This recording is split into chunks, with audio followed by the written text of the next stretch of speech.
about business valuation. You've said you've never seen court-commissioned valuations that favor the other party. Why do you think that is? And is it a conscious bias or something a little bit more subtle? Well, we've never actually ever seen a valuation which goes towards the other party rather than towards the party that has commissioned the valuation, which kind of indicates that it's a bit of a misnomer that the expert is acting on behalf of the court and not on behalf of their client. If you get two clients and they want a business valued, let's say it's an IT company, you can value that company in two ways. Well, you can value it in three ways, but we'll stick with two at the moment. One is on a going concern basis and one is on an asset value. So now if you were to say, look, it's an IT company, it's a startup, it's got no, if we stop the company now, or if this person leaves now, that's going to be the end of the company, and all we're going to be able to do is sell the assets on a fire sale. The valuation of the company would be, let's say $5,000. A few computers that could be sold on the second-hand market, a few screens, a couple of desks, a couple of chairs. That's it. That's all you're going to receive for that company. And so if you're in a divorce case and you're the business owner and you're saying, I want to get the lowest possible valuation, you can talk to the valuator and they will produce a valuation based on that basis. Is it illegal? No, it's taking a set of assumptions into account which says that this is what the company would be worth in these exact circumstances.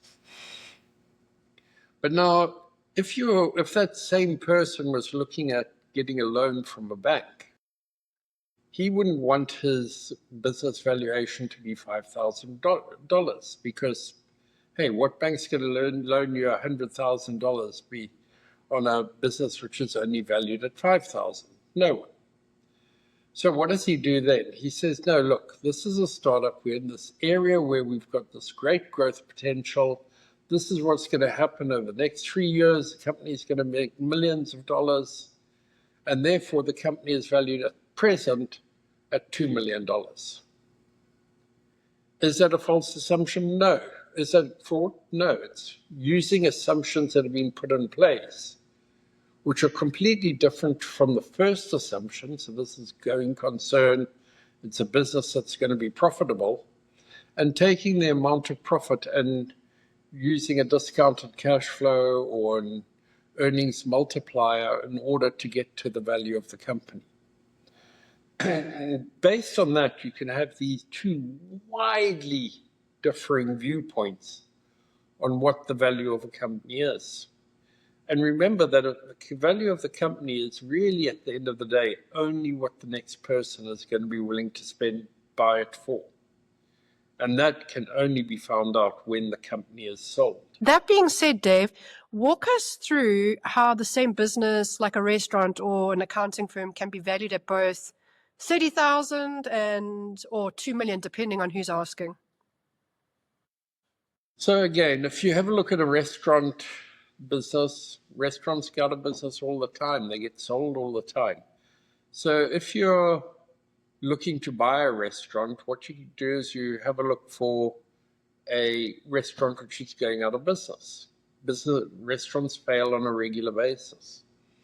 And the value of those businesses is generally really low. It's generally the asset value of the fryers, the ovens, whatever they have. And that is the value of the business. It's not a high valuation at all because the business is going under.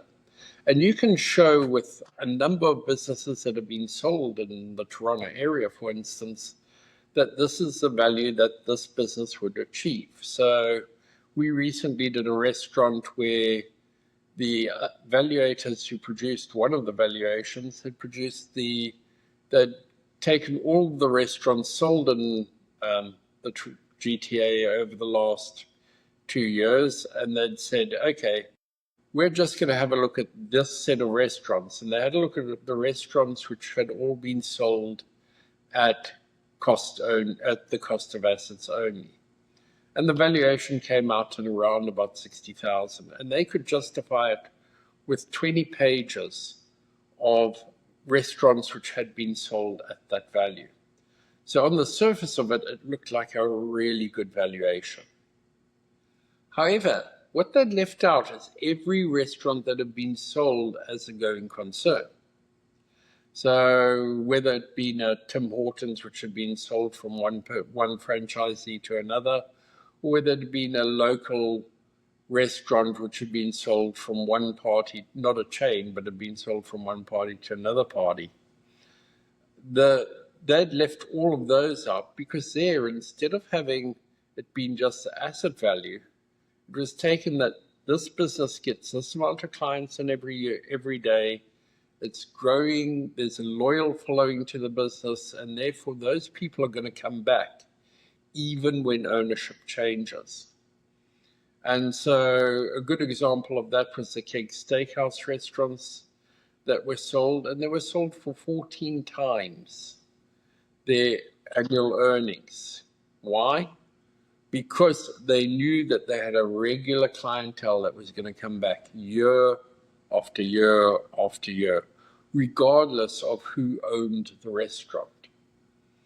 And so in those sort of circumstances where that's on a going concern, you then take what they call the earnings before interest, tax, and adjustments, and you use a multiplier.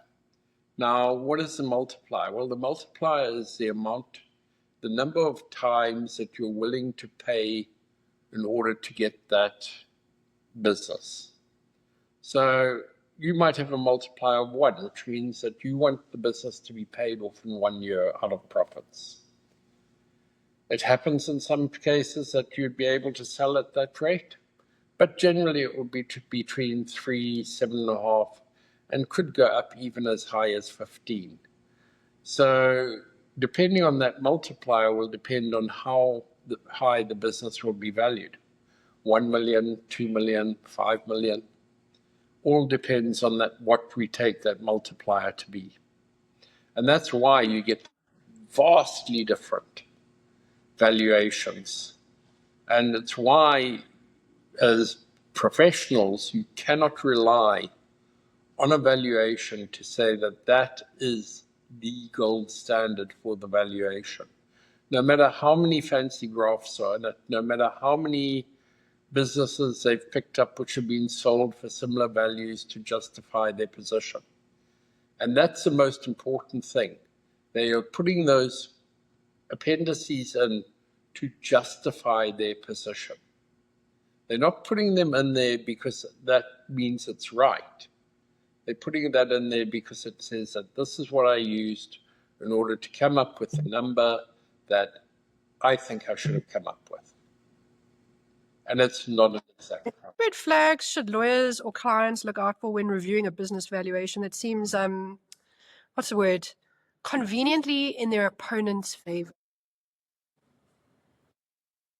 So I'll give you a perfect example. We had a valuation of a medical company that was done. The company was operating in Canada, the United States, and had recently opened up branches in UK and in South Africa. And their valuation was based on a going concern value, not a going concern value, an asset value. They said that if one of the partners left, the business would fall apart. This was blatantly incorrect. And they valued the business at $40,000. Now, in $40,000, this company was making $2 million a year in profit and was on a growth trajectory which was almost perpendicular. To value it at $40,000 was just ludicrous. But again, going back to our previous question, why was it valued at $40,000? Because the valuator agreed and said that the company would go out of business should one of the partners leave. And therefore, all the business was worth was the desks and chairs and a little bit of computer equipment that they had. And that valued it at 40,000. So when you have a look at a valuation like that, does it make sense? That one certainly did. But that was a professional valuator who'd done it, highly respected professional valuator in Toronto who'd done that valuation. And the interesting part is that the lawyers that I was working at looked at the valuation and they actually thought it was okay because she had tons of paper behind it to show why it would only be valued at 40,000. All of it was absolute BS, but she'd put a whole lot behind it in order to show that this was how she'd arrived at the number. In my humble opinion, the business value should have been between 6 and 7 million on that one. We had a restaurant, similar circumstance. Here it was a shotgun that was in place, so the person made an offer to the other person to buy out, but there were circumstances around the shotgun which meant that it couldn't be applied in time. And there they'd valued the company at $80,000, which was again basically just asset value. And they used in their valuation the fact that they'd bought out a bakery which had gone into liquidation, and they'd then transformed it into this new business. Well, the new business had opened up 3 different locations. They'd managed to buy and pay for a kitchen, which was $400,000. They'd done all sorts of things with the money that they had, so with the growth of this business. And when you have a look at that, you say, how could it possibly only be worth $80,000 when it's generating that sort of income?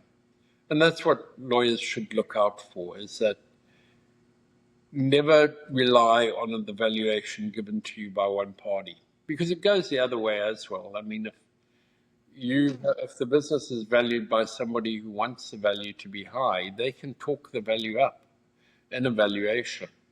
And so you should never trust the valuation from either side. I mean, that being said, how do you feel about these business valuation tools for truth or tools for negotiation? Well, that's all they are.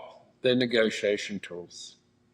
So our starting point is we're going to put up there that the business is only worth 80,000. You say it's worth 2 million. Right, let's start negotiating. And then it depends on who is the stronger negotiator as to where you actually end up. So you might end up in, settling at 1 million, halfway between the 100,000 and the 2 million. Or you might end up settling at 500,000, or you might end up settling at 1.5 million. But generally, you'll settle somewhere in the middle. It just depends on who the stronger negotiator is and who has the more believable expert. When you are valuing a business for a client's benefit, not the court, how do you, I guess, strike the balance between advocacy and accuracy? It is such a difficult question because I knew you would like it. you know your client's position at the end of the day. So you know that your client either wants a low valuation or a high valuation. And as we've said before, it's so easy to justify either position. So if somebody comes to you and says, hey, listen, I want to sell my company, give me a valuation, you know that they're looking for a high valuation because that's the starting point of where the negotiations are going to be. If somebody says, I'm going through a divorce, you know that they want a low valuation, and so your natural bias is to swing towards creating a valuation based on a fire sale. And it's very, very difficult. And this is why I've never seen a court being given two valuations which are the same, or a court being given two valuations where the party that wants a higher valuation gives a lower valuation, and the party that wants a lower valuation gives a higher valuation. I've never seen that. I don't believe that anybody ever has.